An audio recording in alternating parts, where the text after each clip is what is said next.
ஓகேப்பா ஃபைன் பாருப்பா, அதில் இல்லை உன்னோட புக்கில் தான் பார்க்கணும், அதில் ஒன்றும் இல்லை, அதில் எதுவுமே சம்மு இல்லை எதுவும் இல்லை. The following data are presented in respect of quality automation. Illustration 14, page number 5.42. Okay. The following data are presented in respect of quality automation limited. Profit before interest and tax எவ்வளவு இருக்கு? 52 lakh. Less interest on debentures at 12% எவ்வளவு இருக்கு? 12 lakh. போனது போக profit before tax எவ்வளவு இருக்கு? 40 lakh. Income tax எவ்வளவு இருக்கு? 50%.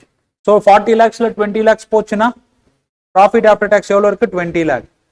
Existing equity shares எவ்வளவு இருக்கு? 8 lakh. So EPS எவ்வளவு வருது? 20 lakh divided by 8, 2.5. P ratio 10. So market price per share happens to be 25. Now the company is planning to start a new project. The company is planning to start a new project. இப்போ சொல்லு, மேல கொடுத்திருக்கக்கூடிய data including the project டீடைல்ஸா இல்லனா excluding the project details? இன்க்ளூடிங்கா எக்ஸ்க்ளூடிங்கா? Excluding. Without involvement of new project EBIT they have given. Okay, now you see. The company is planning to start a new project requiring a total capital outlay of how much? 40 lakh. எவ்வளவுப்பா initial investment எவ்வளவுப்பா தேவைப்படுது? 40 lakh. You are informed that a debt equity ratio bracketல என்ன கொடுத்திருக்கான்? D by D plus C. அது debt equity கிடையாது, debt to total capital employed. கரெக்டா? debt equity னா D by E தான் இருக்கணும். என்ன சொல்லியிருக்கிறான்? D by D plus C. அங்க அடிச்சு எழுதிக்கோ, debt to total capital employed.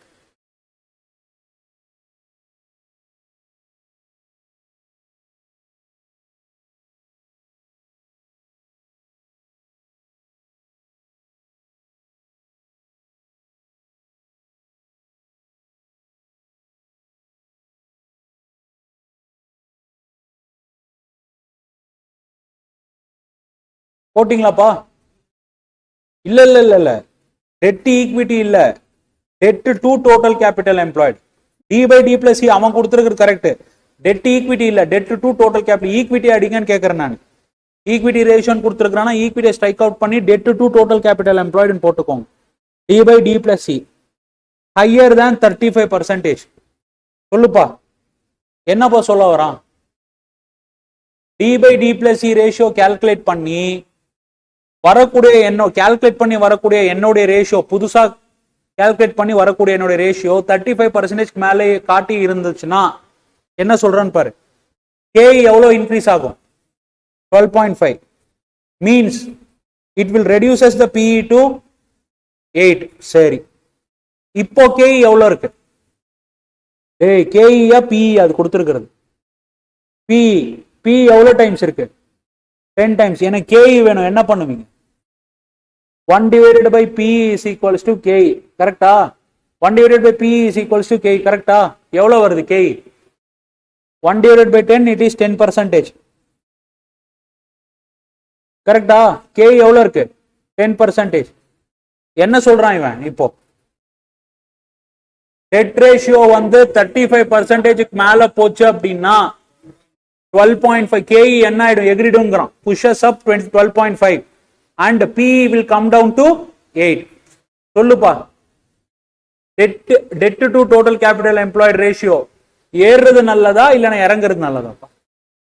Dead ratios எல்லாமே ஏறுறது நல்லதா, கடன் ஏறுறது நல்லதா, கடன் இறங்குறது நல்லதா? கடன் ஏறுறது நல்லதா, இறங்குறது நல்லதா? இறங்குறது நல்லது. கரெக்டா? கரெக்டா? அப்ப ஏறுது அப்படின்னா ரிஸ்கினஸ் என்ன பாகுது? ஹை ஆகுது. ரிஸ்கினஸ் ஹைன்னு சொல்லுவது ரிஸ்கினஸ் ஏறுதுன்னு அர்த்தம். ரிஸ்கினஸ் ஏறுது அப்படின்னா கேடி கேஇ என்னப்பா ஆகும்? எக்ஸ்பெக்டட் ரிட்டர்ன்ஸ் அதிகமாகும். அதுதான் அப்ப அவனும் கொடுத்திருக்கிறான். டெட் ஈக்விட்டி ரேஷியோ 35% மேல போச்சு அப்படின்னா உன்னுடைய கேஇ எவ்வளவு ஆயிடுங்கிறான்? 12.5. அதனால கேஇ இன்க்ரீஸ் ஆச்சுன்னா பி என்னப்பாகும்? கம்மியாகும். ஏன்னா இன்வெர்ஸ் ரிலேஷன்ஷிப் தானே இப்ப கேஇக்கும் பிக்கும். அப்ப என்ன கொடுத்திருக்கிறான்? கேஇ 12.5 ஆச்சுன்னா பி என்ன ஆயிடுங்கிறான்? 8 ஆயிடுங்கிறான். எப்ப புரியுதா புரியலையா? அவன் கொடுத்திருக்கிறதும் நம்ம திங்கிங்கும் மேட்ச் ஆகுதா? மேட்ச் ஆகுது. பாரு இப்ப அடுத்தது எங்கடா இருக்கு? And the rate of interest on additional amount borrowed will rise up to 14%. முன்னாடி எவ்வளவு இருக்கு? 12. இப்போ எவ்வளவு ஆகுதுங்கறான்? 35% மேல போச்சுன்னா 14. ரெண்டுமே எகிரிடும். ரிஸ்க் அதிகமாயிடும். ரிஸ்க் அதிகமாச்சுன்னா expected returns of the stakeholders என்னவாகும்? அதிகமாகும். அதனால கேயும் கேடியும் என்னவாகும்? இன்க்ரீஸ் ஆக ஆரம்பிக்கும். ஓகே, அந்த கண்டிஷன் கொடுக்குறேன். அந்த கண்டிஷனை படிக்கிறதுக்காக வேண்டிதான் நான் இந்த கொஸ்டினை எடுத்தேன். புரியுதா? இதே மாதிரி கொஸ்டின் தான் யாரு? Practice question 11. ஓகேவா? இதுல இருக்கக்கூடிய 60 to 70% of adjustment practice question 11ல இருக்கு. நான் இதை பண்றேன், நீ என்ன பண்ணிட்டு வரணும்? அதை பண்ணிட்டு வரணும். Okay, right. Find out the probable price of share. Find out the probable price of share if additional funds are raised as a loan. Number 2, if amount is raised by issuing equity shares.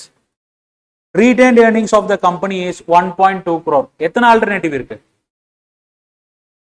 எத்தனை alternative இருக்கு? 2. Number 1,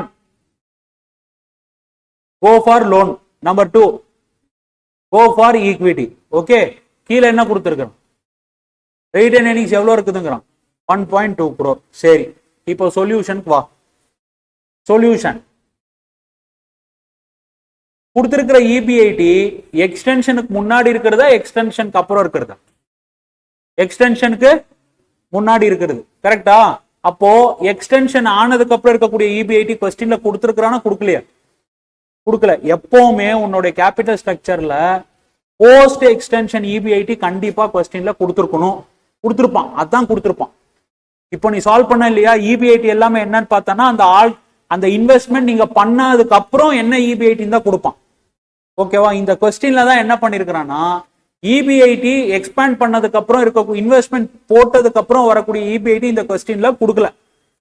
புரியுதா? அப்போ நம்ம என்ன பண்றோம்னா we are going to calculate the return on asset or return on investment, and the same thing it will be there even after making a new investment also.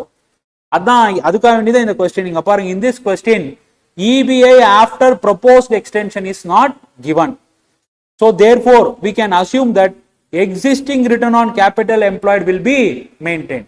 ஏன் capital employed ன்னு சொல்றேன்? debt இருக்குது, ஈக்விட்டியும் analyse பண்ணணும். ஆமாவா? டெட்டோடைய பிளானையும் analyse பண்ணணும், ஈக்விட்டியோட பிளானையும் analyse பண்ணணும். அப்போ அதுக்கு உண்டான ப்ராஃபிட் எனக்கு யாரா இருப்பாங்க? இபிஐடியா தான் இருப்பாங்க. அதனாலதான் இபிஐடி என்ன பண்றாங்க? கால்குலேட் பண்றாங்க. அப்போ ப்ரீவியஸா எவ்வளவு இபிஐடி இருந்துச்சு? 52 lakh இருந்தது. கரெக்டா? ப்ரீவியஸ் எவ்வளவு இருந்தது? 52 lakh. அப்போ ப்ரீவியஸா கேபிட்டல் எம்ப்ளாய்டு எவ்வளவு இருந்தது? ஈக்விட்டி ஷேர் கேபிட்டல் எவ்வளவு இருந்தது? Existing equity share capital 8 lakh into 10, 80 lakh. கரெக்டா? பிளஸ் ரீடைன்ட் earnings கீழ இருக்கா? எவ்வளவு? 1.2 crore. அப்போ டோட்டல் ஈக்விட்டி எவ்வளவு? 2 crore. ஓகே, டெப்ட் எவ்வளவு இருந்தது? டெப்ட் எவ்வளவு இருந்தது? 12 lakh divided by 12% எவ்வளவு? 1 crore. அப்போ மொத்த கேபிட்டல் எம்ப்ளாய்டு எவ்வளவு? 3 crore. 3 crore டெப்ளாய் பண்ணி எவ்வளவு ப்ராஃபிட் எடுத்திருந்தான்? Operating profit 52 lakh. Operating profit எவ்வளவு எடுத்திருந்தான்? 52 lakh. அப்போ what is the percentage?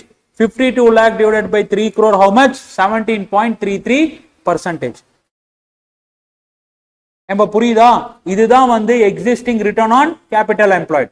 the same percentage will be, I am assuming, இந்த கொஸ்டின்ல அசியூம் பண்றோம் என்னன்ட்டு, ப்ரொபோசல் அக்செப்ட் ஆகி இன்வெஸ்ட்மெண்ட் பண்ணதுக்கு அப்புறமும் எனக்கு ரிட்டர்ன் ஆன் கேபிட்டல் எம்ப்ளாய்ட் எவ்வளவு பர்சன்டேஜ் இருக்கும்?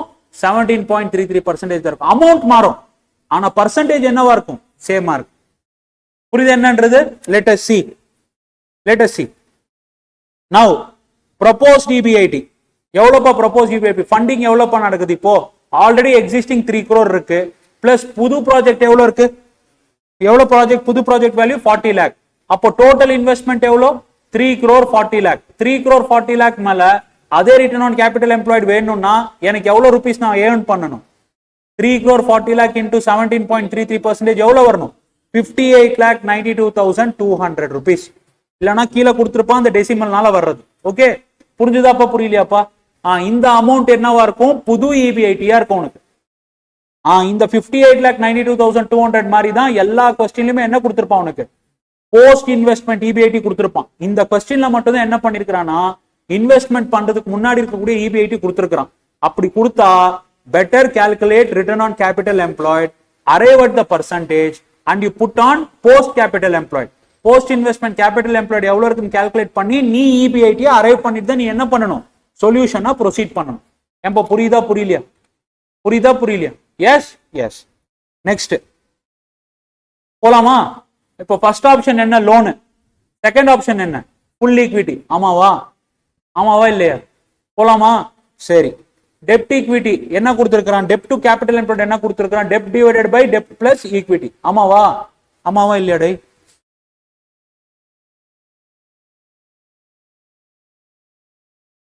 சொல்லு. ஃபர்ஸ்ட் ஆப்ஷன் லோனுக்கு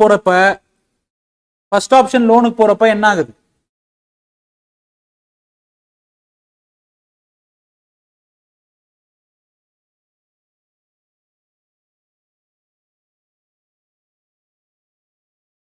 எழுதுனா அறியுது.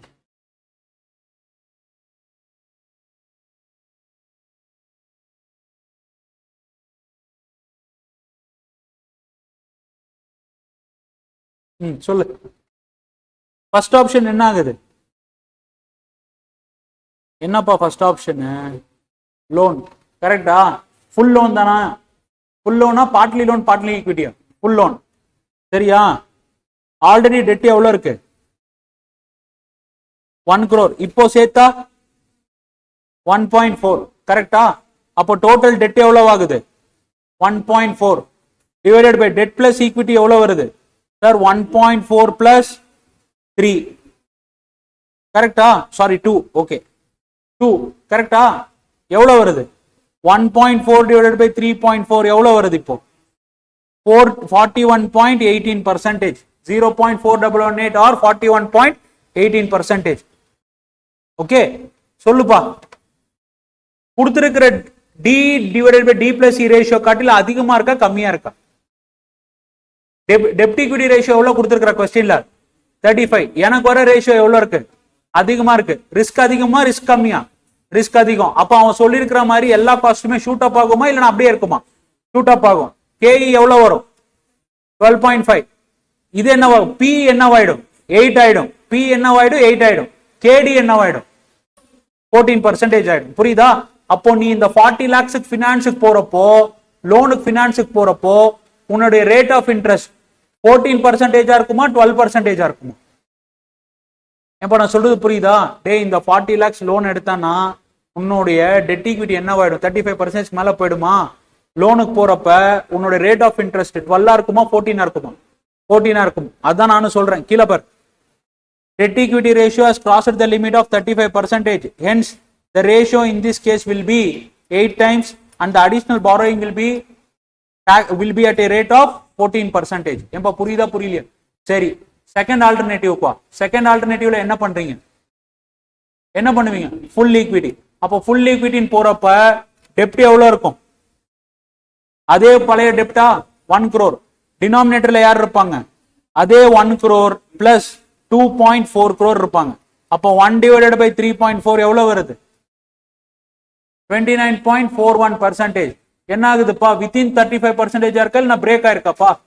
வித்தின் 35% குள்ளரா தான் இருக்கு. அப்போ ஈக்விட்டிக்கு காஸ்ட் என்னவா இருக்கும்? காஸ்ட் என்னவா இருக்கும்? அதே 10% தான். பி என்னவா இருக்கும்? அதே 10 தான். பி என்னவா வராது? 8 வராது. நீ ஈக்விட்டி பினான்சிங் போனா டெப்ட பத்தி யோசிப்பியா? ஈக்விட்டி பினான்சிங் போன டெப்ட பத்தி யோசிப்பியா? அப்போ 14% ஆப்வியஸா ரூல்ட் அவுட். ஆமாவா? ஆனா உன் டெட் ஈக்விட்டி இன்னும் 35% காட்டில கம்மியா இருக்கிறப்ப உன்னுடைய பி என்னவா இருக்கும்? அதே 10 தான் இருக்கும். என்னவா இருக்காது? 8 இருக்காது. எப்ப புரியுதா புரியலையா? see take next page. எடுத்துறீங்களா? Yes yes. ஓகே. பி அதே 10 இருக்கிறப்போ உன்னுடைய மார்க்கெட் பிரைஸ் என்னவா இருக்கும்? மார்க்கெட் பிரைஸ் என்னவா இருக்கும்? 25 இருக்கும். Okay. Number of equity shares to be issued in case of equity option at rupees 25 per share is equals to 40 lakh divided by 25. எவ்வளவு number of shares sir? 1,60,000 shares. If you proceed all these things, you will be getting the answer. PBIT கொடுத்திருக்கிறான். ஒரு வாட்டி பாரு, ஒரு வாட்டி check பண்ணிக்கோ. அந்த ratio ஒன்னு இருக்கிறதுனால தான் சொன்னேன். ஆப்ஷன் 1 ஆப்ஷன் 2 ஒரு வாட்டி பாரு.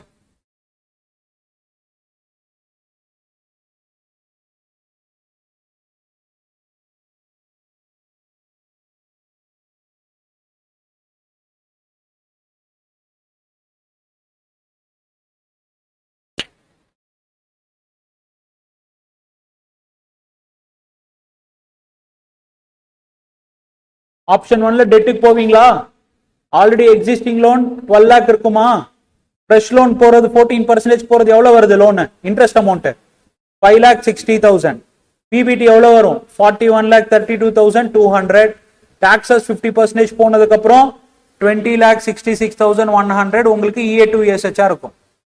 Number of equity share holders பழைய ஈக்விட்டி ஷேர்ஸ் என்ன இருக்கோ அதான் இருக்கும்.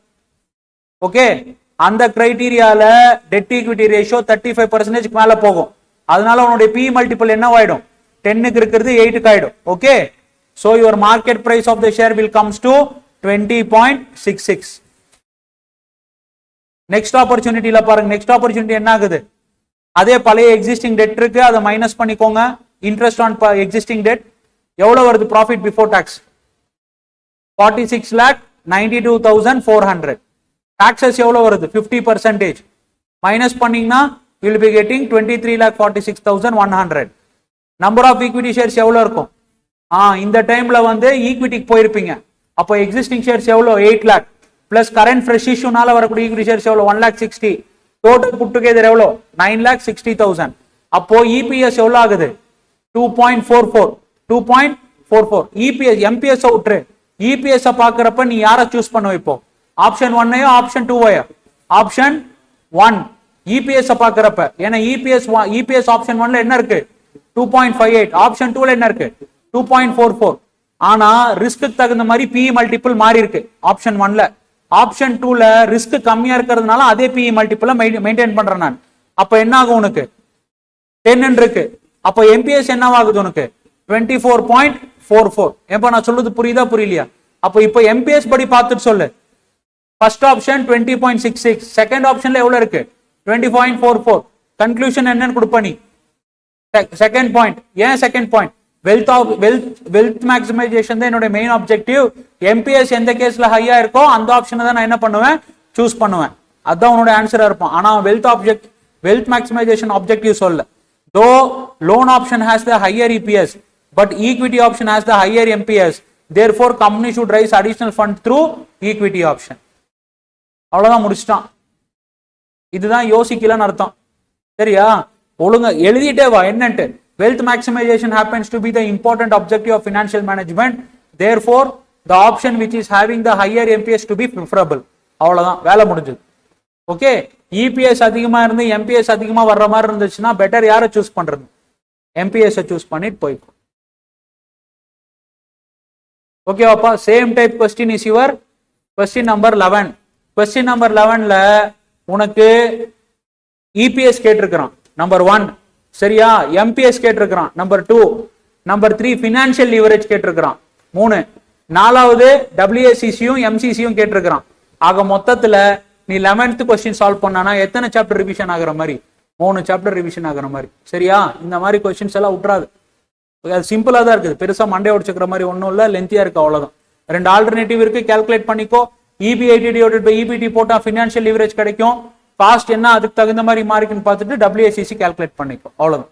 புது ஃபண்டுக்கு போறது கால்குலேட் பண்றது என்ன? MCC. MCCக்கு வெயிட்ஸ் யாரு? MCCக்கு வெயிட்ஸ் யாரு? யாரு? Marginal cost of capital weight யாரு? எவ்வளவு ஃபண்ட்ஸ் என்ன ப்ரொபோர்ஷனேட்ல ரைஸ் பண்ண போறீங்களோ அதுதான் வெயிட். புரியுதா? நீ பாட்டுக்கு நீ புக் வேல்யூ என்ன மார்க்கெட் வேல்யூன்னு கால்குலேட் பண்ணிட்டு இருக்காத. மார்ஜினல் காஸ்ட் ஆஃப் கேபிட்டலுக்கு என்ன பேசிஸ்ல நீங்க ஃபண்ட் ரைஸ் பண்ண போறீங்களோ அதுதான் என்னவா இருக்கும்? வெயிட்டா இருக்கும். புரியுதா என்னன்றது? சார் போன சம்ல ஏன் சார் பண்ணல? போன சம்ல கேபிட்டல் ஸ்ட்ரக்சரே ஆப்டிமம்னு சொல்லியிருந்தான், அதனால அந்த ஸ்ட்ரக்சரே மெயின்டைன் பண்ணிட்டு போனேன் நான். புரியுதா? அந்த சம் ஞாபகத்துக்கு இருக்கா? அங்க என்னன்னு சொல்லியிருந்தான்? Optimum structure capital structure happens to be optimum. அப்போ என்ன ஸ்ட்ரக்சர்ல இருக்கோ அதே ப்ரொபோர்ஷன்ல நான் என்ன பண்ண ஆரம்பிச்சேன்? டெட் டு ஈக்விட்டியும் எடுத்துட்டு போக ஆரம்பிச்சேன். புரியுதா? அதே மாதிரி எல்லா கொஸ்டின்லயும் இருக்கணும்ன்ற அவசியம் கிடையாது. இந்த கொஸ்டின்ல எம்சிசி கேட்டிருக்கிறான்னா புது ஃபண்ட் என்ன ப்ரொபோர்ஷன்ல எடுத்துட்டு போயிருப்பான்றது பாரு. அந்த ப்ரொபோர்ஷனை வச்சு நீ என்ன கால்குலேட் பண்ணிக்கோ, எம்சிசியை கால்குலேட் பண்ணு. புரியுதா என்ன சொல்றேன்றது? என்னம்மா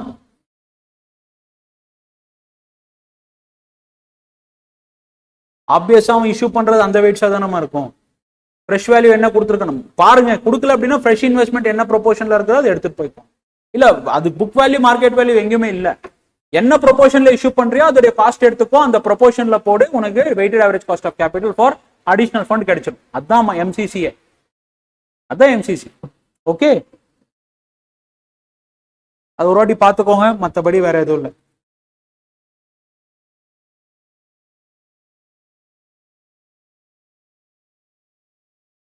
ஓகேவாப்பா?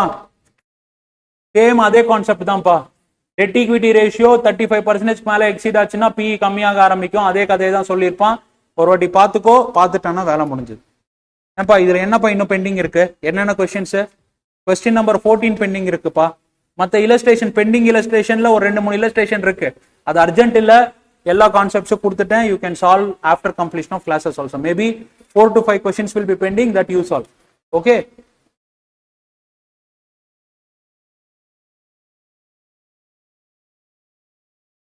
கொஸ்டின் நம்பர் 10 11 நீ சால்வ் பண்ணிக்கப்பா. 11 பெருசா தான் இருக்கு சொல்யூஷன். பட் நான் சொல்றேன் அது ரொம்ப ஈஸியா இருக்கு. மண்டே உடைச்சுக்கிற அளவுக்கு எல்லாம் ஒன்றும் இல்லை அதுல. Okay,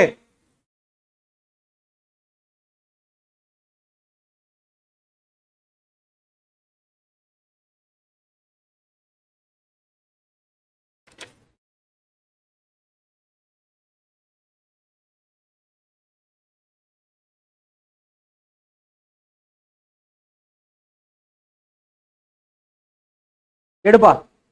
financial leverage practice question number 9 எடுப்பா.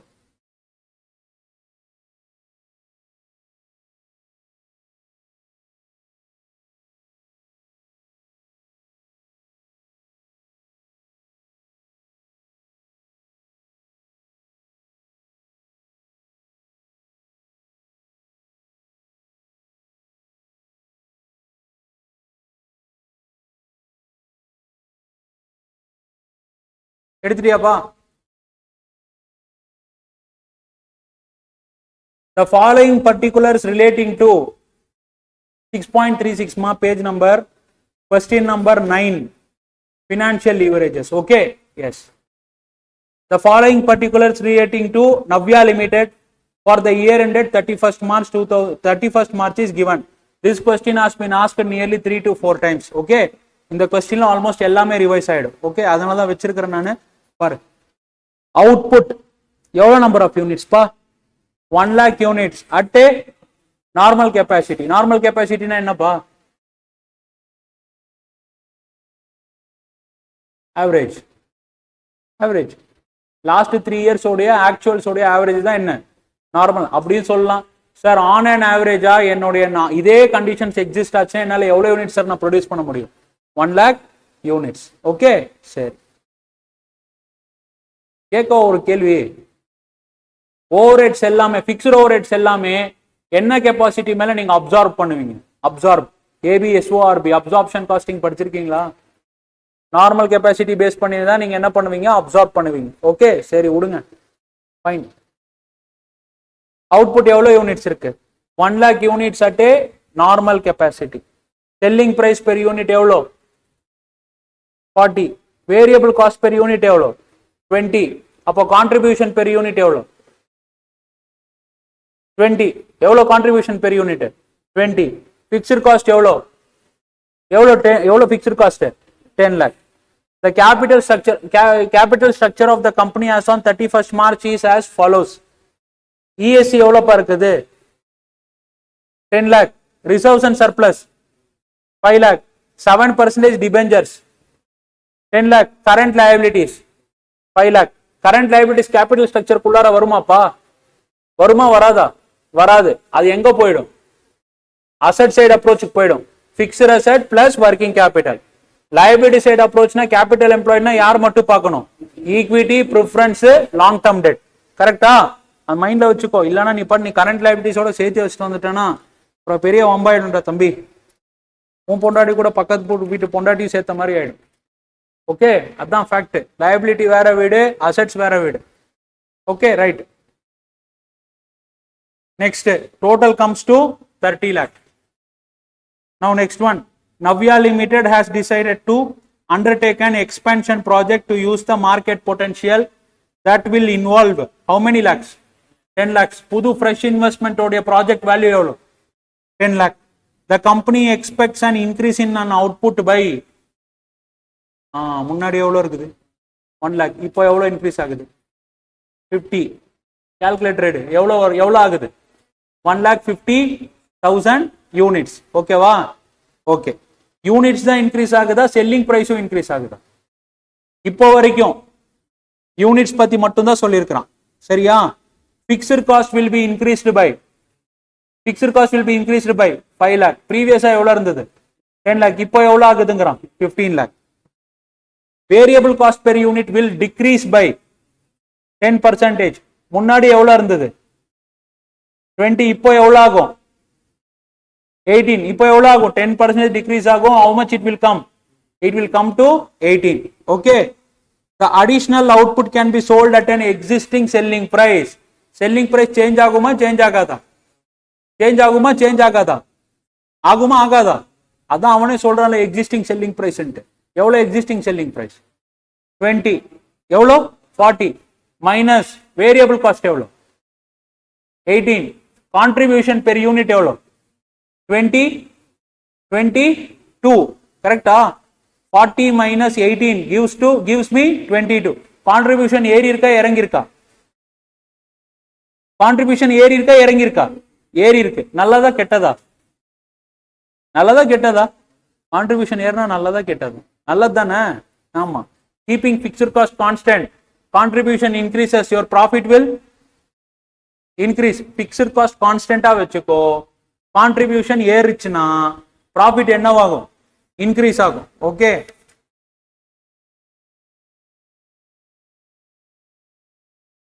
போமா? அடுத்தது பாரு. The following alternative schemes for financing proposed expansion program are planned. என்னன்னப்பா? entirely by equity shares of 10 rupees each at par. என்ன சொல்றான்? என்னடா? The following alternative schemes for financing the proposed expansion program are planned. எத்தனை plans கொடுத்திருக்கிறான்? 3 plan. First plan என்ன? Full equity. எவ்வளோ? ஒரு ஷேருக்கு 10 ரூபாய். எவ்வளோ ஃபினான்ஸ் வேணும்? 10 lakhs. அப்போ எவ்வளோ ஈக்விட்டி ஷேர்ஸ் இஷ்யூ பண்ணணும்? 10 lakh divided by 10, 1 lakh equity shares. Second one, 5 lakh issue of equity shares of 10 each and balance the issue of 6% debentures of 100 each at par. என்ன சொல்றான்? 50 equity, 50 debt. ஓகேவா? ஓகேவா? Yes yes. Next, entirely 6% debentures of 100 each at par. என்ன சொல்றான்? full debt. Find out which of the above mentioned alternatives would you recommend for Navya Limited with reference to risk return involved, assuming corporate tax happens to 40%. Excellent question. துண்டகான துணியகான ஓடி இருப்பானுங்க நம்ம ஆளுங்க. என்ன வேணும்னு கேட்கல. Financial லீவரேஜா, operation லீவரேஜா, இல்லனா WACCயா, எதுவுமே கேட்கல. என்ன கேட்டிருக்கிறான்? என்ன கேட்டிருக்கிறான்? Find out the above mentioned alternatives would you recommend for Navya Limited with respect to risk and return involved. எப்படி சொல்லுவ நீ risk and return involved? எதை கால்குலேட் பண்ணணும்? லீவரேஜ் அனாலிசிஸ் போடணும். கரெக்டா? போட்டுட்டு தான் நீ சொல்ல முடியும். இந்த மாதிரி கொஸ்டின் கேட்டான்னு வச்சுக்கோயேன், எந்த சாப்டர்ல இருந்து வந்திருக்குதுன்னே தெரியாது உனக்கு. கரெக்டா? கேபிட்டல் ஸ்ட்ரக்சர் இருக்கு. கரெக்டா? ரேஷியோஸ் இருக்கு. காஸ்ட் ரிலேட்டட் ரேஷியோஸ் இருக்கு. இந்த மாதிரி கொஸ்டின் கேட்டானா துண்டக்கான துணியக்கான ஓடுவீங்க நீங்க. It has been asked multiple times. Okay, நல்ல நல்ல கொஸ்டின்ஸ் இருக்குப்பா. என்னன்னா கிராஷ் கோர்ஸ் ஆக்கி விட்டாங்க, இல்லைன்னா புழிஞ்சு எடுத்துருந்துருப்பேன். CA கொஸ்டின்ஸே நல்லா இருக்குது ஃபினான்ஷியல் மேனேஜ்மெண்ட்ல. ஒரு சில டைம் எல்லாம் IAM கொஸ்டின்ஸ் எல்லாம் ஒரு சில வாட்டி கேட்டிருக்கிறான். என்ன பண்றது, சரி போ பொழைச்சிட்டு போன்னு சொல்லி விட வேண்டியதா இருக்குது. இந்த 2 புக்கை வச்சுட்டு நான் பாருங்க, நான் வந்து 60 மணி நேரம் 70 மணி நேரம் ஓட்டிட்டு போக வேண்டியதா இருக்குது. ஒரு 100 மணி நேரம் 150 மணி நேரம் ஃபினான்ஷியல் மேனேஜ்மெண்ட் கொடுத்தான்னு வச்சுக்கோங்களேன், அதுக்கப்புறம் இருக்கிறது என்ன பண்றது, நீயும் இருக்க மாட்ட, அகாடமியும் என்ன இருக்க விட மாட்டாங்க, போடா வெளியே அயோக்கிய ராஸ்கல்ன்றுவாங்க. கரெக்டாப்பா? சொல்லு. பாருப்பா, முதல்ல ஈக்விட்டி எப்படி இருக்குதுன்னு பார்க்கலாம்ப்பா. ஆல்டர்னேட்டிவ் 1 எப்போ உன்னோட இன்ஸ்டியூட் பிரசன்டேஷன் தான்ப்பா நான் போறேன், அதுவே அருமையா இருக்கு, நான் அதை மாத்த போல. ஓகே, உன்னோட இன்ஸ்டியூட் பிரசன்டேஷன் சூப்பரா இருக்கு.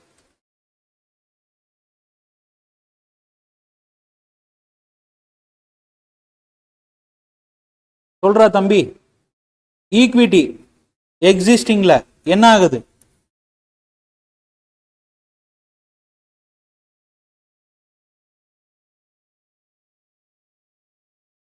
எவ்வளோடா இருக்கு எக்ஸிஸ்டிங்ல? 10 lakh. சரி, ஆல்டர்னேட்டிவ்ல என்னடா ஆகுது? ஆல்டர்னேட்டிவ் 1ல பிளஸ் 10 lakh. கரெக்டா? ஆமாவா இல்லையா? அப்போ டோட்டல் என்னவாகுது? 20 lakh. ஆல்டர்னேட்டிவ் 2ல என்ன ஆகுது? 10 lakh இருக்கும், என்னவாகும்?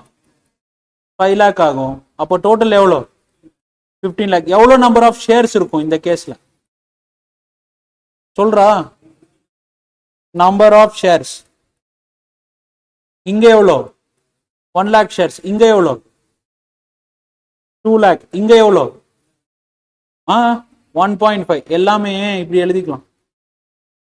உன்னோட இன்ஸ்டியூட் வந்து நம்பர்ஸ் போடல, அவனே வந்து டெசிமல்ல தான் கொடுத்துருக்குறான்.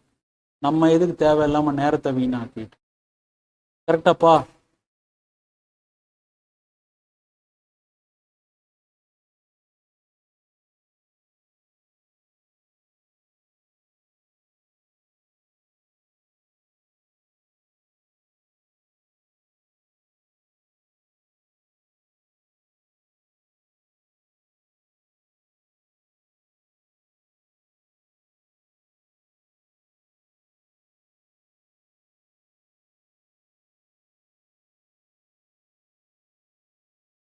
கரெக்டாப்பா? எஸ். நெக்ஸ்ட் ஆல்டர்னேட்டிவ் 3ல என்னப்பா நடக்குது? 10 lakh. நெக்ஸ்ட் என்னப்பா இருக்கு? என்னதுடா இந்த கேஸ்ல என்னடா வருது? அவ்வளவுதான். கரெக்டா? எவ்வளவு நம்பர் ஆஃப் ஷேர்ஸ் இருக்கும்? 1 lakh. இதுதான் ஈக்விட்டி பொசிஷன் ஓவர் ஆல்டர்னேட்டிவ்லயும். கரெக்டா? நெக்ஸ்ட் அடுத்தது என்ன? டெப்டோட பொசிஷன் சொல்லு. எக்ஸிஸ்டிங் எவ்வளவு இருக்கு?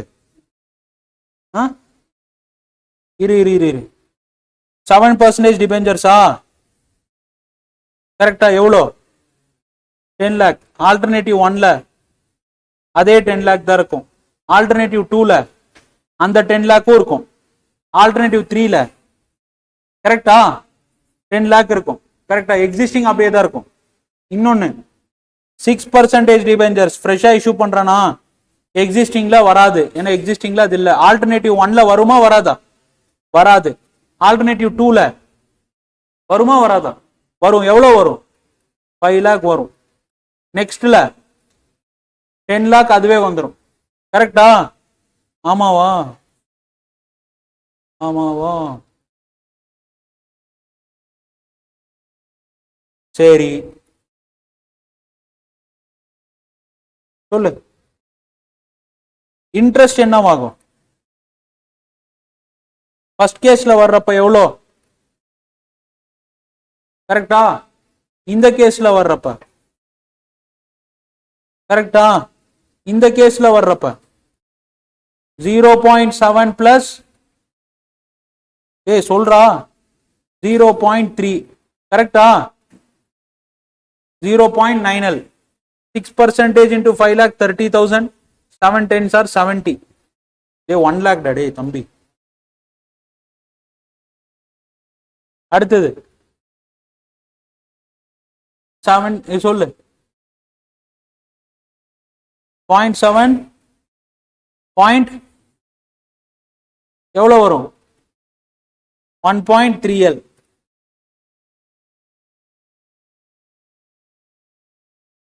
ஓகேவா? டன். அடுத்தது போலாமா? அடுத்தது என்ன?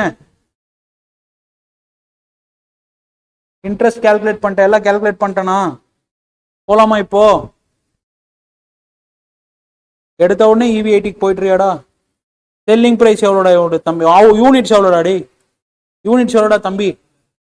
Units output OUT PUT. Okay, yes. Units எவ்வளோ? 1 lakh. இங்க வர்றப்ப 1.5, இங்கேயும் 1.5, இங்கேயும் 1.5. 3 விதமான ஆல்டர்னேட்டிவ்ஸ். கரெக்டா? இல்ல வேணாம், இரு ஒன்னா மறந்துடுறேன். 1.5, sorry, 1 lakh, 1.5L, 1.5L, 1.5L. ஓகேவா? Yes yes. அடுத்தது யாரு? அடுத்தது யாரு? ஓய், செல்லிங் பிரைஸ்.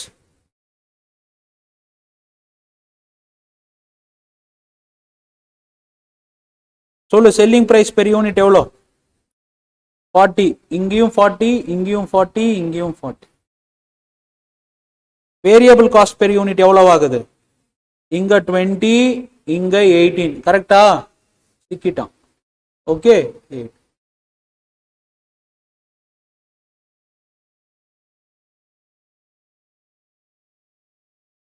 சொல்லு.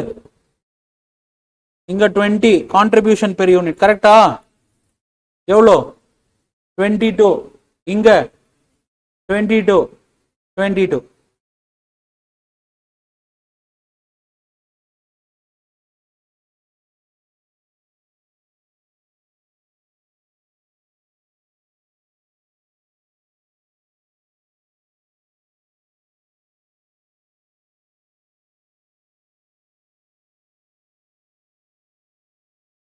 சொல்லு, டோட்டல் கான்ட்ரிபியூஷன் எவ்வளோ?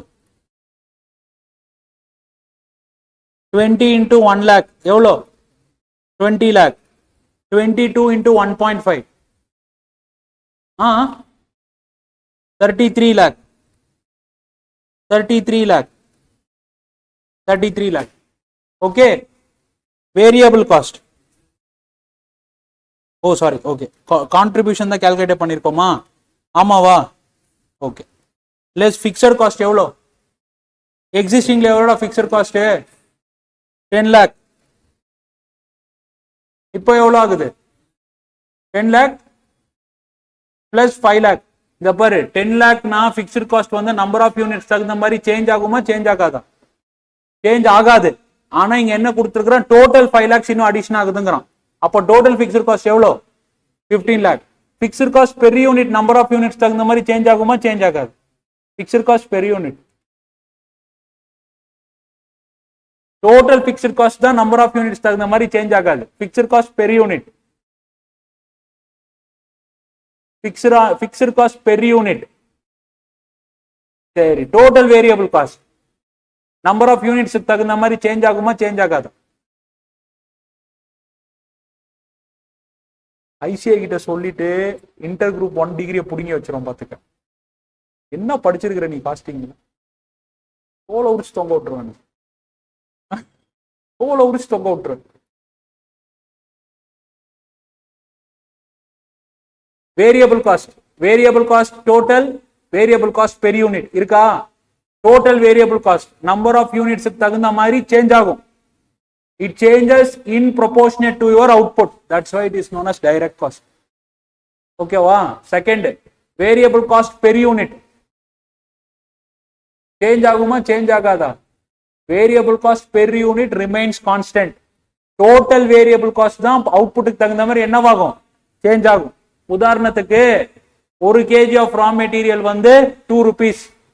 ஒரு யூனிட் ப்ரொடியூஸ் பண்றதுக்கு 1 kg ஆஃப் ரா மெட்டீரியல். அப்போ ஒரு யூனிட் ஆஃப் அவுட்புட்க்கு எவ்வளவு ருபீஸ் ஆகும்? Raw material cost 2 rupees. கரெக்டா? 10,000 யூனிட்ஸ் ப்ரொடியூஸ் பண்ணுவேன், எவ்வளவு செலவாகும்? 10,000 into 2, 20,000. TVC 20,000. Variable cost per unit எவ்வளோ? 2. வேரியபிள் காஸ்ட் பெர் யூனிட் எவ்வளோ? 2. டோட்டல் வேரியபிள் காஸ்ட் எவ்வளோ? 20,000. சரியா? இதை பிக்ஸ்ட் காஸ்ட்டுக்கு வா. இருக்கா? 40 பேர் 50 பேர் உட்காரலான்னு வை இதுல. ஓகேவா? 50 பேர் உட்காந்து இந்த ரூமுக்கு ரெண்ட் வந்து ஒரு 50,000 ரூபாய் கொடுக்குறீங்கன்னு வச்சுக்கோங்க. சரியா? ஒரு ஸ்டூடெண்ட் வந்தாலும் 50,000 ரூபாய், 50 ஸ்டூடெண்ட்ஸ் வந்தாலும் 50,000 ரூபாய். கரெக்டா? ஒருத்தன் வர்றான், சரியா? அதுக்குன்ட்டு அவன் மேலே நான் 50,000 ரூபாய் ஃபீஸும் போட்டு தாளிக்க முடியாது ஒரு பேப்பருக்கு. கரெக்டா? கரெக்டா? Yes yes. சரி, அவன் கேர்ள் ஃப்ரெண்டை கூட்டிட்டு வர்றான். இப்ப எத்தனை பேர் ஆகுறாங்க? 2 பேர். அப்போ பிக்ஸ்டு காஸ்ட் எப்படி பிரியுது? 50,000. அதே 50,000 தான் ரெண்ட். நான் லேண்ட் லார்ட் கொடுக்கறது எவ்வளோ? 50,000 தான். இப்போ ரெண்ட் எப்படி பிரியுது? 2 பேருக்கு பிரியுது, டிவைடட் பை 2. ஓகேவா? இவன் கேர்ள் பெஸ்டியோட வரான், அவ பாய் பெஸ்டியோட வராங்க. எத்தனை பேர் வராங்க இப்போ? 4. அப்போ எவ்வளோ ஆச்சு? 50,000 divided by 4. Okay, how much it will be getting? 12,500. இதே மாதிரி அவங்க கேர்ள் பெஸ்டி அவங்க பாய் பெஸ்டியோட கூட்டிட்டு வராங்க. 50 பேர் ஃபில் ஆயிடுறாங்க. இப்போ என்ன ஆகுது? 50,000 divided by 50 எவ்வளவு ஆகுது? 1000. கரெக்டா? நம்பர் ஆஃப் யூனிட்ஸ் ஏற பிக்ஸ்ட் காஸ்ட் பெர் யூனிட் குறைய ஆரம்பிக்கும். என்ன relationship? Inverse. Total fixed cost எப்படி இருக்கும்? கான்ஸ்டன்டா இருக்கும். Up to 100% of capacity. Heating பத்தல, என்ன பண்றேன்? செவரை உடைக்கிறேன், இன்னொரு ரூமையும் ரெண்ட் எடுத்துக்கிறேன். ஒரு ஸ்டூடெண்ட்காக வேண்டி மடி மேலேயோ சேர் போட்டெல்லாம் உட்கார வைக்க முடியாது. அப்ப என்ன பண்ணணும்? இன்னொரு ரூம் ரெண்ட் எடுத்துட்டு எக்ஸ்டெண்ட் பண்றேன். ஒரு ஸ்டூடெண்ட்காக வேண்டி இப்ப என்ன ஆகுது? மறுபடியும் இன்னொரு 50 சீட்டிங் கெப்பாசிட்டிக்கு உண்டான ஹாலை நான் ரெண்டுக்கு எடுக்கணும். புரியுதா? அப்போ fixed cost up to 100% of capacity என்னவா இருக்கும்?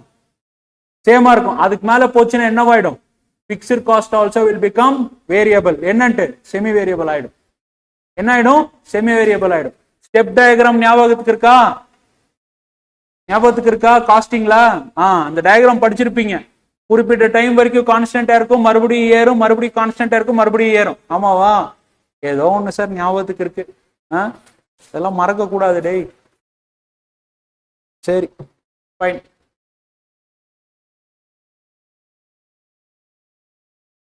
எங்க இருக்கிறேன்? இங்க.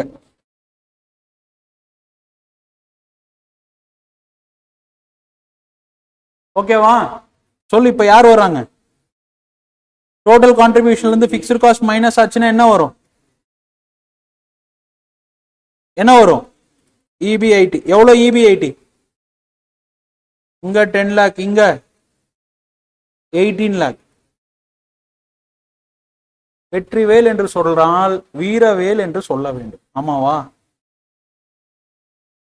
இவன் சொல்றான் இப்போ எனக்கு, பத்தியா? ஏய் மூடுறா அப்படிங்கிறான். என்ன பண்றது? இவன் வர வர ரொம்ப சேட்டா காமிக்கிறான்ப்பா. சரி, அடுத்து பாரு. நெக்ஸ்ட் என்னப்பா? டே சொல்றா. இன்ட்ரெஸ்ட். திடீர்னு காஸ்டிங் போக வேண்டியதா இருக்கு, திடீர்னு ஆடிட்டுக்கு போக வேண்டியதா இருக்கு. என்ன பண்றது உன்னை வச்சுக்கிட்டு? இன்ட்ரெஸ்ட் எவ்வளோ?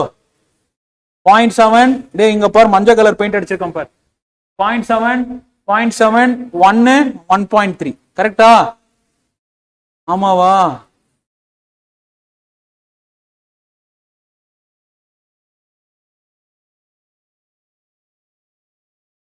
சொல்லுங்கள். இது பேர் என்ன?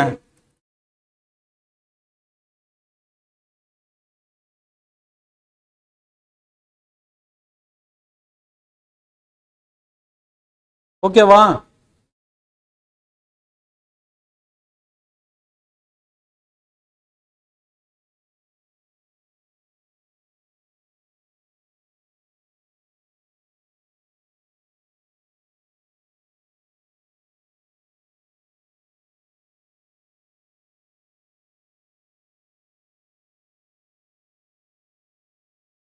EBT 18 minus 1. ஓ,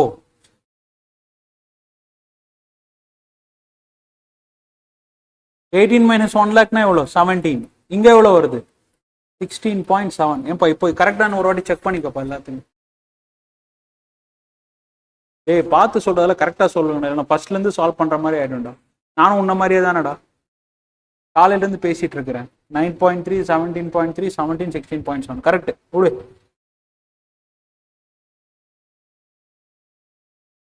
சொல்லும். ஓகேவா? நெக்ஸ்ட் என்ன? டாக்ஸ் இருக்கா? டாக்ஸ் இருக்காடா? எவ்வளோ எவ்வளோ பர்சன்டேஜ் டாக்ஸ்? 40. 9.3ல 40%னா எவ்வளோ? எவ்வளோ? 7 2. 17.3ல எவ்வளோ? 6.92. 17ல 40% எவ்வளோ? 6.8. இங்க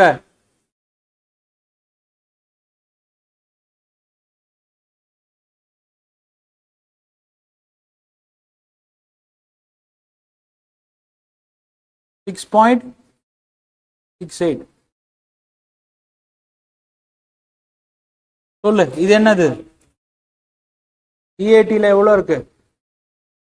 8.5.58.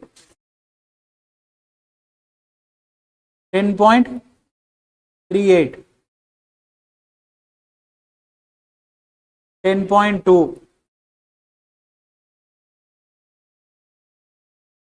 0 to 10. கரெக்டா?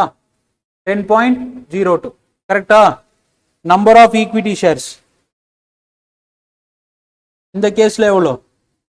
1 lakh. இந்த கேஸ்ல 2.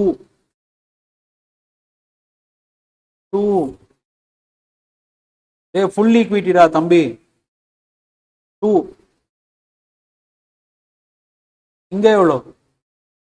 1.5. மைனஸ் இருமா மைனஸ் போட்டுட்டு. இங்க எவ்வளோ? 1. சொல்லு, இப்ப என்ன இபிஎஸ் சொல்லு. இபிஎஸ்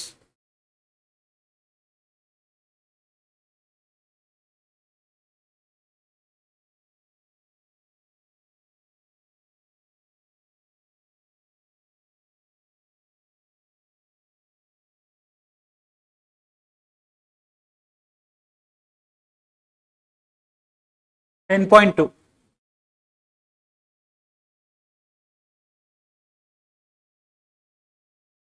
போட்டாச்சா? சரியா?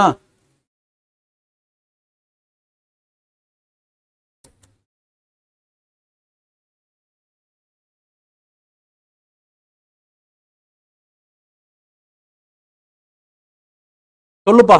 Combine leverage, sorry operating leverage எடுத்த உடனே லாஸ்ட் தான். கோயில் சொல்றா தம்பி. யார் யாரா? டோட்டல் கான்ட்ரிபியூஷன் எவ்வளோடா இருக்கிறான்? 20 divided by 10. OL is equals to total contribution divided by EBIT. கரெக்டா?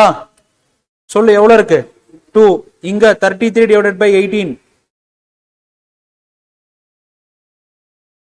1.833. இங்க 1.833. இங்க 1.833. கரெக்டா? கரெக்ட். ரைட்டு. அடுத்தது யாரு? எஃப்எல். கரெக்டா? எஃப்எல் யாரு? EBIT divided by EBT.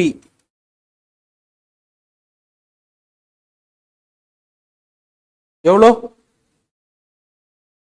0.75. இங்க EBIT divided by 18 divided by 17.3. 1 point. இங்க 1 point. இங்க 1.08. combined leverage OL into FL.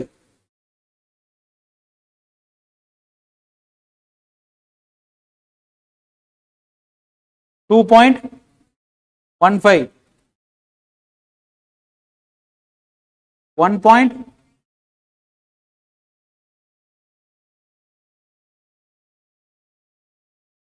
$1.94.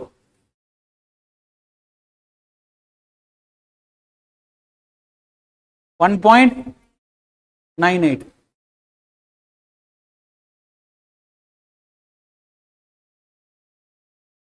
அவனுக்கு தேவை ரிட்டர்ன் தானே? இந்த ரிட்டர்ன், இந்த ரிஸ்க். ரிட்டர்ன் யாரு? இபிஎஸ். ரிஸ்க் யாரு?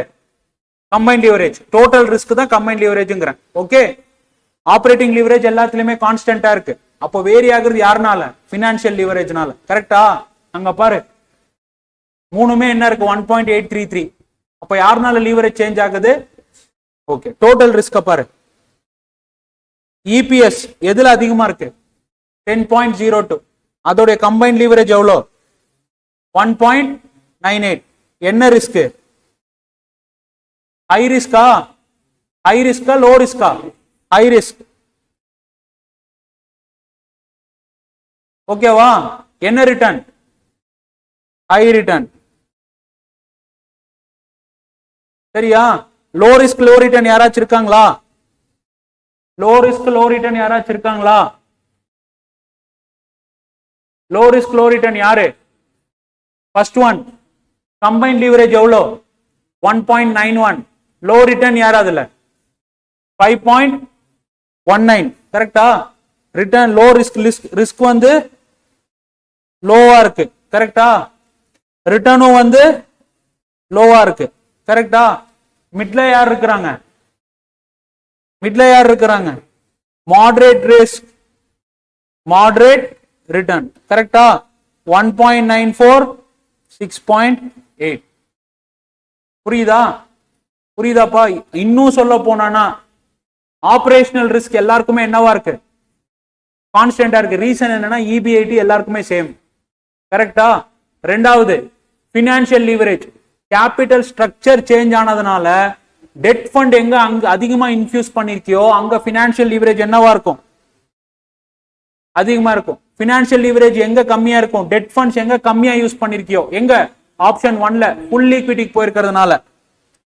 அதனாலதான் உனக்கு கம்பைன் லிவரேஜ் என்னவா இருக்கு? லாஸ்ட் கேஸ்ல அதிகமா வந்திருக்கு. புரியுதா? இது வரைக்கும் நீ இன்சைட் போனும். ஆனா அவன் இதோட நிப்பாட்டிட்டான். Okay, this question has been asked 2 to 3 times. ரொம்ப சிம்பிளான கொஸ்டின். ஃபர்ஸ்ட் டைம் கேட்கறப்ப ஸ்டூடெண்ட்ஸ் திணறிட்டாங்க. அது அடுத்த வாட்டி பிடிச்சிட்டானுங்க ரிதம். 3 வாட்டி கேட்டானுங்க. 3 வாட்டிக்கு ஓரளவுக்கு ஸ்டூடெண்ட்ஸ் ஒழுங்கா போட்டாங்க.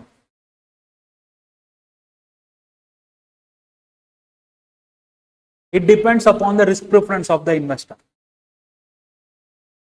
என்ன இல்ல அப்படி கேட்கலையே. அவன் சொல்யூஷன் அப்படி கொடுத்துருக்க மாட்டான்ல. நல்லா பாரு. இல்ல இல்ல இல்ல நல்லா பாரு. நல்லா பாரு.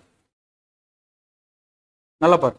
From the following figures we see that operational leverage is same in all alternatives though financial leverage differs. எடு question எடு.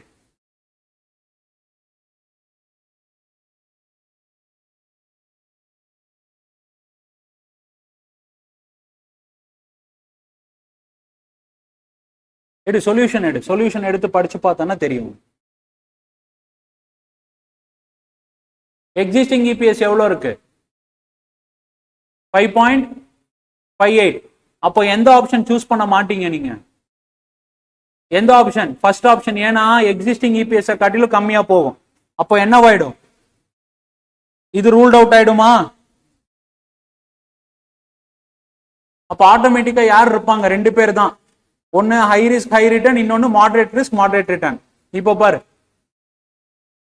from the above figures we can see that operating leverage is same in all alternatives though financial leverage differs. Alternative 3 uses the maximum amount of debt and result into the highest degree of financial leverage followed by the alternative 2. கரெக்டா? அவன் தான் full debt use பண்றான். அதனால financial leverage அதிகமா இருக்கு. அதனால CL என்னவாகுது? total risk அதிகமாகுது. Accordingly risk of company will be maximum in these options corresponding to this scheme. However maximum MPS that is 10.02 will also be in option 3. அவனே என்னன்னு சொல்ல பாரு. So if Navya Limited is ready to take the high degree of risk, அதனால it depends ன்னு சொன்னேன். Risk எடுக்கிறதுக்கு அவங்க ரெடியா இருந்தானா they can go for option number 3. If Navya Limited is ready to take high degree of risk, then third alternative is strongly recommended. In case of opting less risk, alternative 2 is the next best option with a reduced EPS of 6.80. In case of alternative 1, EPS வந்து existing EPS காட்டில் கம்மியா இருக்குன்றதுனால அந்த alternative எடுக்காதீங்க அப்படின்ட்டான். ஆப்வியஸா யாரும் போக மாட்டாங்க. அப்போ இருக்கிறது என்ன? 2. ஒன்னு மாடரேட் ரிஸ்க், இன்னொன்னு ஹையர் ரிஸ்க். ஹையர் ரிஸ்க் எடுக்கிறதுக்கு அவங்களுக்கு ப்ரிஃபரபிளா இருந்தா அவங்க எடுத்துப்பாங்க. இல்ல அப்படின்னா they will be going for next immediate option. புரியுதா? இப்படிதான் இன்டர்பிரேட் பண்ணும் ஓஎல்ல. நீ பாட்டு நீ ஃபார்முலா படிச்சுட்டு போனா வச்சு செஞ்சிருவாங்க. சரியா? எஸ், நோட் பண்ணிக்கோ. ஏன்னா புக்ல பாத்துப்பியா என்ன பண்ணுவீங்க? சேம் அதே தான் பண்ணிருக்கிறேன் நான், எதுவுமே சேஞ்சஸ் பண்ண போல. பட் இந்த சம் வந்துச்சுன்னா கொஞ்சம் நோட் பண்ணிக்கோ. இது எல்லாமே வந்து ரொம்ப இம்பார்ட்டன்ட், நோட் பண்ணிக்கோ ப்ளீஸ். சி என்ன ரெஃபர் லீவரேஜஸ் சாப்டர், இதுல எல்லாமே இருக்கு. கேபிட்டல் ஸ்ட்ரக்சர் வந்திருக்கு, லீவரேஜ் இருக்கு. அதனாலதான் வந்து என்னன்னா இட் இஸ் இன்எவிட்டபிள். மூணுமே வந்து சேம் ஒரே பினான்சியல் டிசிஷன் ஹெட்டிங்ல கொடுத்துருப்பாங்க. காஸ்ட் ஆஃப் கேபிட்டலும் கேபிட்டல் ஸ்ட்ரக்சரும் லீவரேஜஸும் மூணுமே இன்டர் ரிலேட்டட். ரிஸ்க் ரிட்டர்ன் கேட்டுட்டு கேட்டானாக்க எப்பவுமே வந்து லீவரேஜஸையும் பார்க்கணும், இபிஎஸ்ஐயும் பார்க்கணும், காஸ்ட் ஆஃப் கேபிட்டலையும் பார்க்கணும். அந்த மாதிரி சம்ஸ் இருந்தா தயவு செய்து பழகிட்டு போ. எப்போ பவுன்சர் போடுவான்னு தெரியாது.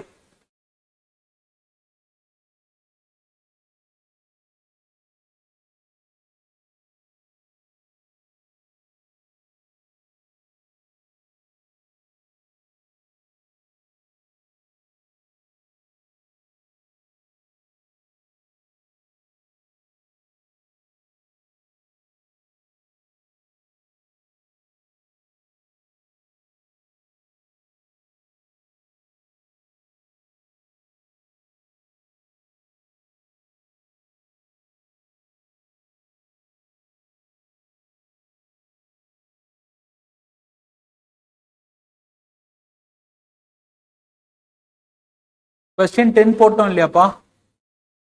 12 ஹோம்ஒர்க் கொடுத்துருந்தேன். 12 ஈஸியா போட்டீங்களா? 12 கொஸ்டின் 10 நான் போட்டேன்ப்பா, 9 போட்டேன். 12 போட்டீங்களா? 12 ஹோம்ஒர்க் கொடுத்துருந்தேன். எது ஹோம்ஒர்க் கொடுத்துருந்தது? 4 5 எது கொடுத்திருந்த ஹோம்ஒர்க்? 5 6 5 3 3 போட்டீங்களா? மார்ஜின் ஆஃப் சேஃப்டி வந்து it is inverse of your operational leverage. கரெக்டா? மார்ஜின் ஆஃப் சேஃப்டி ஏறுச்சுன்னா நல்லதா கெட்டதா? நல்லது. அதனால ரிஸ்க் என்னவாகும்? கம்மியாகும். யார் ரிஸ்கிங்க? Operational leverage. கரெக்டா? அந்த கன்க்ளூஷன்ஸ் எல்லாம் மறந்துடாதீங்கடா. சரியா? எவனும் சொல்ல மாட்டான் கிளாஸ்ல.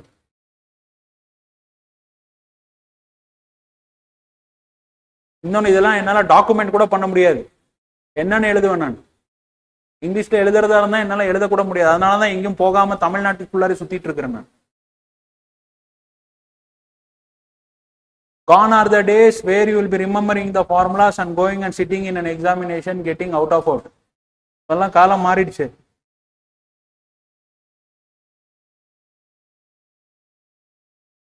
முன்னாடி கேட்குற மாதிரி கொஸ்டின்ஸ் கேட்க மாட்டான். அதனால தான் போர்ஷன்ஸை லிமிட் பண்ணியிருக்கிறான்னா ரீசன் அதுதான். இனிமே வந்து வச்சு செய்ய போறான்னு அர்த்தம்.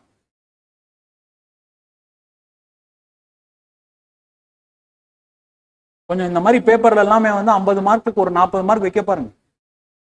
எனக்கு எக்ஸாம்ஷன் வருமா இல்லைன்னு தெரியல இந்த பேப்பர்ல. காஸ்டிங்னா ஃபுல்லா என்னுடைய பேப்பர்.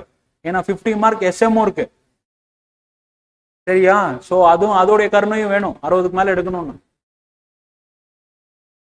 அது அது நல்ல பேப்பர்ரா. நீங்க எப்படி படிக்கிறீங்கன்னு தெரியல. இஏஎஸ்க்கு எவ்வளவோ பரவாயில்ல, நாங்கெல்லாம் பட்ட பாடு இருக்கு. உங்களுக்கு என்ன காஸ்டிங் இல்லை ஃபைனல்ல, இஸ்கான்ற ஒரு பேப்பர் இல்லை, கார்பரேட்லான்ற பேப்பர்ல எல்லாமே எங்களுக்கு வச்சு செஞ்சானுங்க. நீங்க என்னன்னு பாத்தீங்கன்னா ஃப்ரீ பேர்டா இருக்கிறீங்க. அதுவும் கஷ்டம் கஷ்டம்ன்றீங்க. நாங்க படிக்கிறதுக்கு முன்னாடி எல்லாருமே 2 குரூப் எழுதிட்டு இருந்தாங்க. எங்க ஜென்ரேஷன் ஒரு குரூப் எழுதினானுங்க. இப்போ நீங்க என்னன்னா 3 பேப்பர்ல ஒரு பேப்பர் எக்ஸாம்ஷன் ஆமா, அடுத்த அட்டெம்ப்ட்ல 2 பேப்பர் எழுதுறதாமா. என்ன ஸ்ட்ராட்டஜிடா? சொல்லு. என்னது ப்ரோஆக்டிவ் ஸ்ட்ராட்டஜி? என்னமோ போங்கடா. யாரா இந்த மாதிரி எல்லாம் ஸ்ட்ராட்டஜிங்க சொல்லி கொடுக்குறதுன்னு எனக்கு தெரியல. என்னுடைய ஆர்டிகல்ஸே அப்படி பண்ணா அடி செருப்பால அப்படின்னு சங்கடமே படுறது இல்லை. என்ன பண்ண முடியும்? யாரா இந்த மாதிரி எல்லாம் உங்களுக்கு ஸ்ட்ராட்டஜிங்க சொல்லி கொடுக்குறதுன்னு உருப்படியா போய் இன்னொரு 10 மார்க் சேர்த்து எழுதியிருந்தானா அவன் பாஸ். போன வாட்டி உருப்படியா எழுதியிருந்தான், எல்லாம் படிச்சிருந்தான். கேட்டா இல்ல சார் நான் டாக்ஸ் மட்டும் ஃபோக்கஸ் பண்றேன், நான் மற்ற பேப்பர்ல. அப்புறம் எதுக்குடா போய் எழுதுறீங்க? டாக்ஸ் மட்டும் ஃபோக்கஸ் பண்றீங்கன்னா மற்ற சப்ஜெக்ட் சேர்த்துட்டு போய் எழுத வேண்டியது தானே. தெரியல எனக்கு. இந்த வாட்டி வாங்கி கட்டிக்கிட்டேன் ஆர்டிகல்ஸ். நல்லா வாங்கி கட்டிக்கிட்டோம். புள்ளத்தாசி மாதிரி 5வது மாசம் 6வது மாசத்துக்கு போற மாதிரி லீவ் எடுத்துட்டு போறான். போயிட்டு வர்றப்ப மறுபடியும் பிரசவம் முடிச்சுட்டு வர்ற பொண்ணு மாதிரி வந்துகிட்டு இருக்கிறான். பாஸ் ஆனதும் இல்ல, ஒரு மண்ணும் இல்ல. எத்தனை வாட்டி நானும் லீவ் கொடுக்கறது? ஏதோ ஏதோ நல்ல செய்தி சொன்னா பரவாயில்ல, எந்த நல்ல செய்தியும் சொல்ல மாட்டேன்றானுங்க. எல்லாம் 5 மார்க் 6 மார்க்ல கோட்டை விட்டுட்டு இருக்கிறானு.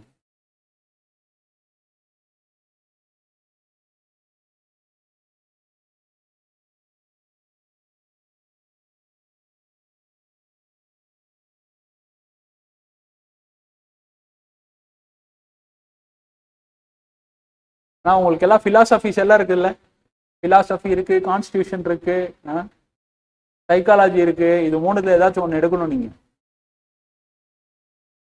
அதுக்கெல்லாம் யார்கிட்ட போவீங்க டீச்சிங்க்கு? யூடியூப்.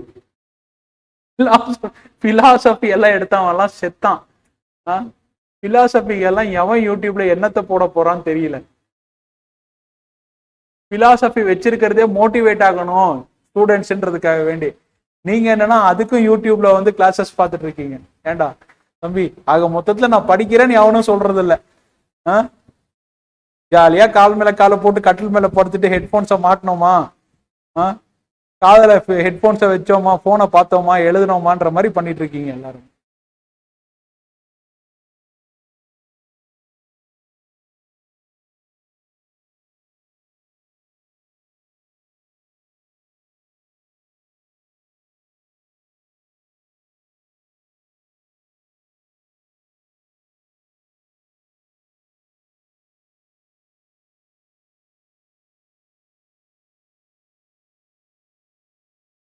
அந்த டிவிடெண்ட் இது கொடுப்போம். டிவிடெண்ட் டிசிஷன்ஸ் தானம்மா இந்த கொஸ்டின். சாப்பிட்டு இது கொடு, வால்யூம் 2.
ஆமா, சொல்யூஷன் மாடிஃபை ஆகுமா?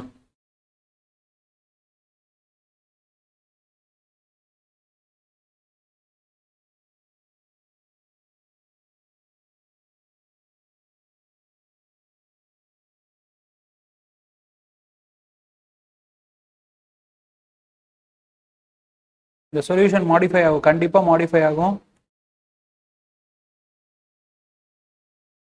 நோட் பண்ணிக்கோங்க, சொல்றேன்.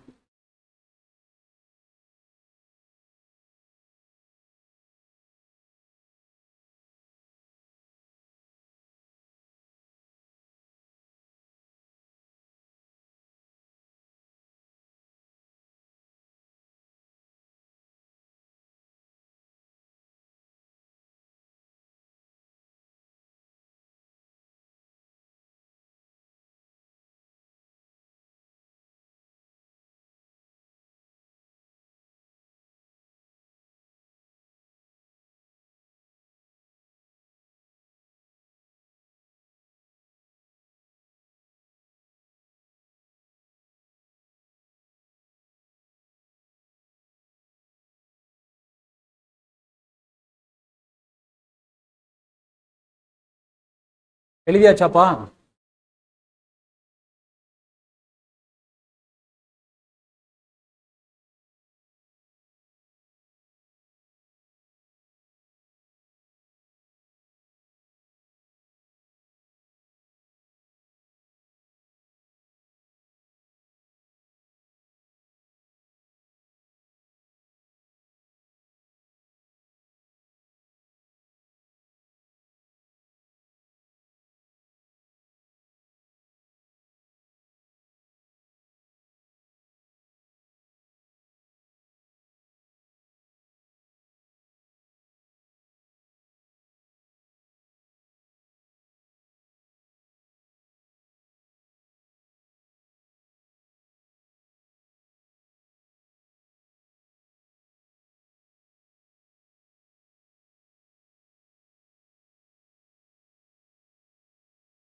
எழுதியாச்சாப்பா?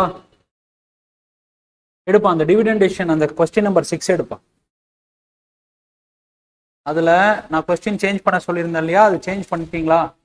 பெய்டுன்னு போட்டீங்களா?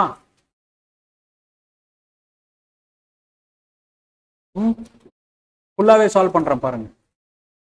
10 மினிட்ஸ் தான் ஆகும், ஒன்றும் பிரச்சனை இல்லை. பாருங்க, இது மாதிரி புது கான்செப்ட் நான் எடுக்க போறது இல்லை, ஏன்னா என்னால் முடியல. நாளைக்கு பார்த்துக்கலாம். நாளைக்கு ஃப்ரெஷ்ஷாக வந்துருங்க. ரிசீவபிள்ஸ் மேனேஜ்மெண்ட் ஃபர்ஸ்ட் முடிச்சிடுறேன். ஓகே, அதான் இருக்கிறதுலே கொஞ்சம் வர்ஸ்டானது. வர்ஸ்ட் இல்லை, என்னன்னா உனக்கு அதோடைய சூட்சமா என்னன்னு தெரியல. அந்த சூட்சமா என்னன்னு சொல்லிட்டேன்னா அதுக்கப்புறம் நீ அது ஆக்சுவலாக இன்ட்ரெஸ்டிங், ரொம்ப இன்ட்ரெஸ்டிங். எல்லாம் மிஸ்கான்செப்ஷனலைஸ் பண்ணி வச்சிருக்கிறாங்க. ஒன்று இப்படிதான் வரணும், இப்படிதான் வரணும்ட்டு. ஒன்னு சொல்றேன் கேளு. உன்னால புரிஞ்சுக்க முடியலன்னா இன்னொருத்த திணிக்கிறனா அது எடுத்துக்காத. அது இப்போ இல்ல, இந்த கிளாஸஸ்க்காக வேண்டி இல்ல, லைஃப்லயே அதே தான். ஒரு இப்போ ஒன்றும் இல்லை, நீ சிஏ ஆயிட்ட, ப்ராக்டிஸ்ல உட்காந்துட்டு இருக்கிற, கிளைண்ட் வருவான், எனக்கு இது தேவைன்ற இடத்துல எனக்கு கையெழுத்து போடணும்னு கொடுத்தா நீ போட்டு கொடுத்துருவியா? எம்ப்ளாய்மெண்ட்டுக்கு போற, உன்னுடைய சுப்பீரியர் என்ன சொன்னாலும் நீ செஞ்சிருவியா? ஏன்றது இப்போ கொஸ்டின் பண்ண ஆரம்பிங்க. நீ கொஸ்டின்ஸ் கேட்காத வரைக்கும் எல்லாருமே அப்படிதான் இருப்பாங்க.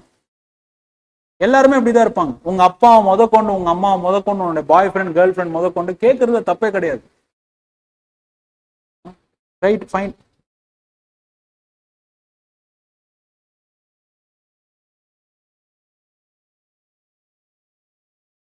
Question number 6. In the month of May of current financial year, shares of R Limited was sold.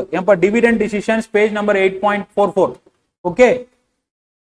Yes, another RT Limited was sold at எவ்வளோப்பா current market price?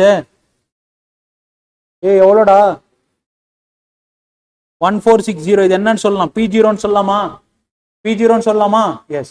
A long-term earning growth rate of 7.5% is anticipated. RT Limited has paid dividend of ₹20 per share. Okay, is expected to be paid. Na solution மாறும். உன்னுடைய சொல்யூஷனுக்கு தகுந்த மாதிரி நான் change பண்றேன்.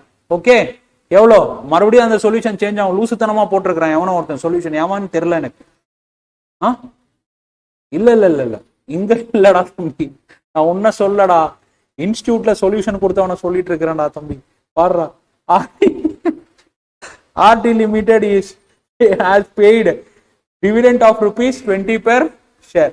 Paid-ஆ இல்லனா yet to be paid-ஆ? Paid. Okay, expected to be paid கிடையாது. அப்ப paid-னா என்னன்னு எழுதலாம்? T0 is equals to 20 ன்னு எழுதலாமா சொல்லு. அடுத்தது, calculate the rate of return an investor can expect to earn assuming that dividends are expected to grow along with the earnings of 7.5% per year in perpetuity. Growth rate எவ்வளவு கொடுக்கறங்கறான்? 7.5%. அப்போ D1 என்ன ஆகும்? D1 is equals to D0 into 1 plus G. எவ்வளவு வருது? 20 into 1.075 எவ்வளவு வருது? 21.5. இவனே admit பண்றான் இது D0 கரெக்டா? இவனே அட்மிட் பண்றான் எவ்வளவு? 20 ஃபர்ஸ்ட் क्वेश्चन அப்படிதான் போட்டுருக்கான். அடுத்த क्वेश्चनல இது D0 ன்னு அஸ்யூம் பண்ணி D1 ன்னு அஸ்யூம் பண்ணிருக்கான். செருப்பால தான் அடிக்கணும். ஓகே பாரு. அடுத்தது, we know that P0 is equals to D1 divided by K minus G. ஆமாவா? அப்ப என்ன ஆகும்? டிரைவ் பண்ணிக்கோ. K is equals to D1 by P0 plus G. D1 எவ்வளவு வருது? 21.5 divided by 1460 plus 0.075. கரெக்டா? எவ்வளவு வருது? 8.97%. இது கிளியர் இல்லையா? இது கிளியர். புக்ல இது வந்துருச்சு இல்ல? சரி, அடுத்தது இப்ப என்ன சொல்றான்னு படிங்க. It is expected that RT Limited will earn about 10% on retained earnings and shall retain 60% of retained earnings. In this case, state whether there would be any change in a growth rate and cost of equity. G-ஐயும் K-ஐயும் என்ன calculate பண்ண சொல்லியிருக்கிறான். என்ன சொல்றான்? இப்போ retention ratio எவ்வளவு இருக்குதுங்கிறான்? 60%. கரெக்டா? அந்த 10%ங்கிறது என்ன? Small R. ஓகே, இங்க பாரு, part big solution. Okay, see here, they have asked us to identify the growth rate, they have asked us to identify the K also. Correct? They have given small r is equals to 10%. Return on equity. Correct? ரெண்டாவது P எவ்வளவு கொடுத்திருக்கான்? 60%. G calculate பண்ணிடுவேன். என்னன்ட்டு? G is equals to P into R. எவ்வளவு வருது? 0.06 or 6%. ஓகேவா? சரி, பிரச்சனை எனக்கு இது இல்ல. எனக்கு பிரச்சனை இது. இந்த 20 இதுக்கு முன்னாடி எவ்வளவு இருந்தது? 20 rupees இருந்ததா டிவிடெண்ட்? ஆமாவா? 20 rupees இருந்தது. இந்த 20 இருக்கிறப்ப உன்னுடைய growth rate எவ்வளோ? 0.075 equals to rate எவ்வளோ? return on equity எவ்வளோ? எதுவுமே சொல்லல. I am assuming that return on equity will be 10. இந்த கேஸ்க்கு எவ்வளவு கொடுத்திருக்கான்? 10 தானே கொடுத்திருக்கான். ஆமாவா? அதே 10% வச்சா உங்களோட ரிட்டென்ஷன் ரேஷியோ என்னவாகும்? எவ்வளவு ஆகும்?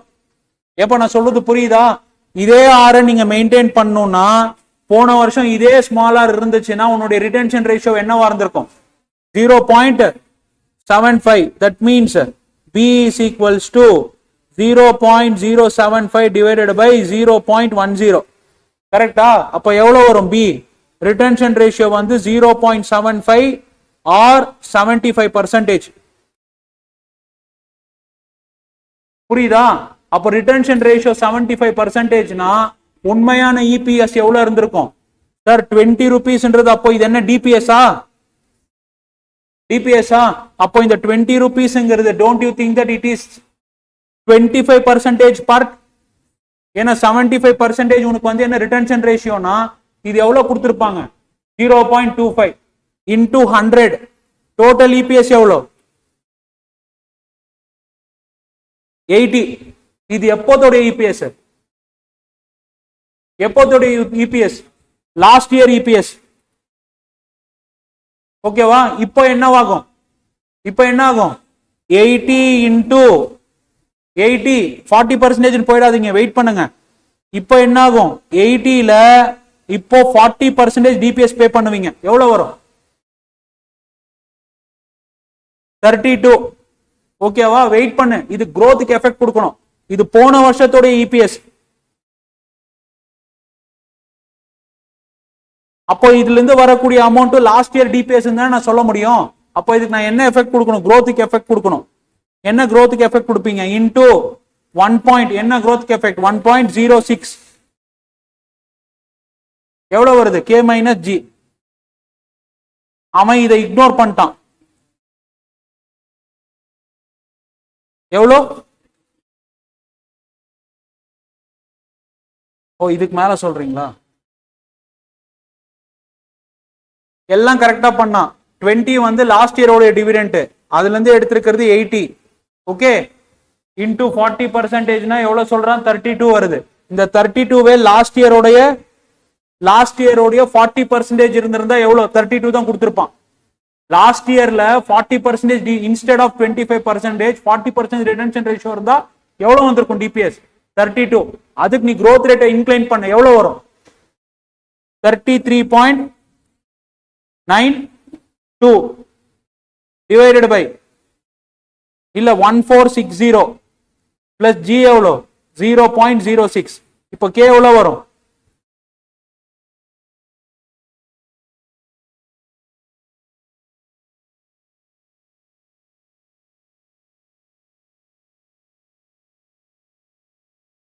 எவ்வளோ?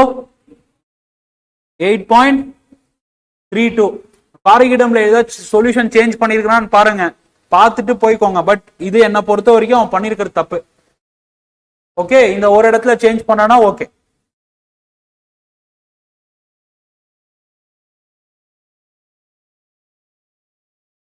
மல்டிப்ளை பண்ணலாமா அவன்? நான் சொல்றது புரியுதுங்களா? ஏன்னா நீங்க வந்து என்ன பண்ணிட்டீங்க, இது லாஸ்ட் இயர் டிபிஎஸ் எடுத்துட்டானா, அப்போ போன வருஷம் வரைக்கும் உன்னோட டிபிஎஸ் எப்படி இருந்தது? 25% தான் டிவிடெண்ட் பே அவுட்டா இருந்தது. அப்போ டோட்டல் இபிஎஸ் எவ்வளவு? 80. அது லாஸ்ட் இயரோடது. அப்ப லாஸ்ட் இயரோடதுல நீங்க 40% ரிடென்ஷன் வச்சிருந்தீங்க, எவ்வளவு வந்திருக்கும்? 32. Current year growth rate incline பண்ணும்ல, அப்போ growth ரேட்க்கு இன்க்ளைன் பண்ணீங்கன்னா எவ்வளவு வரும்? 1.06 பண்ணும். இது பண்ணலாம்.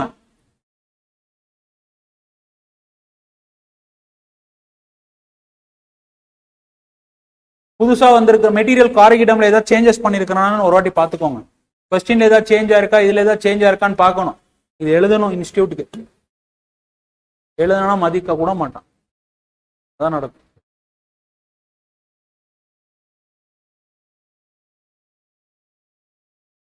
அங்கேயே நோட் பண்ணிக்கோங்க, புக்லயே நோட் பண்ணிக்கோங்க.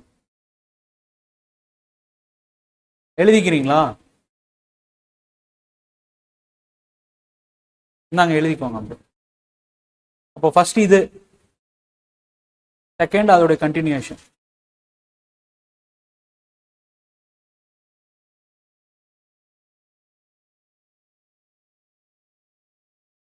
இது எழுதுறீங்களா?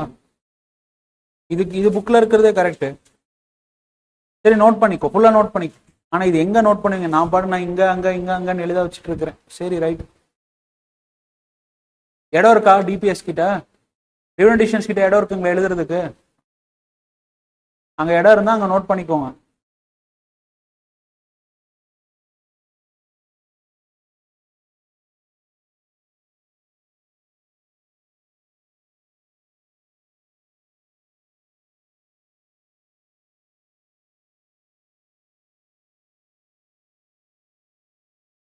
இந்தாப்பா முடிச்சுட்டு கிளம்பிக்கோங்க.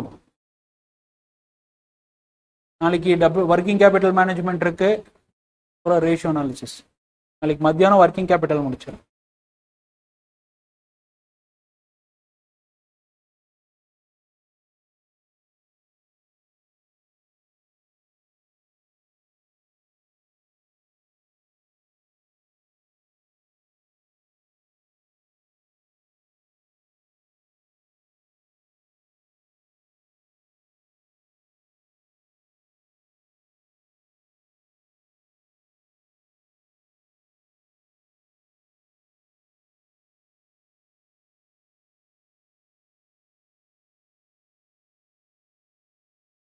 இந்த வாட்டி காஸ்டிங் எல்லாம் கொஞ்சம் நல்லா பார்த்துக்கோங்க. போன வாட்டி ஃபினான்ஷியல் ஸ்டேட்மெண்ட் ஃபினான்ஷியல் மேனேஜ்மெண்ட் வச்சு செஞ்சான், இந்த வாட்டி கொஞ்சம் காஸ்டிங் வச்சு செய்ய போகிறோம். Okay,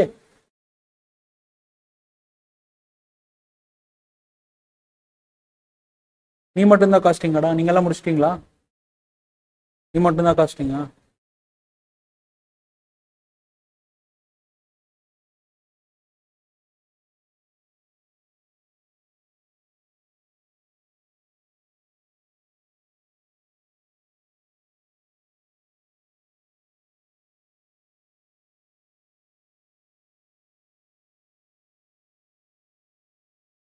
ton.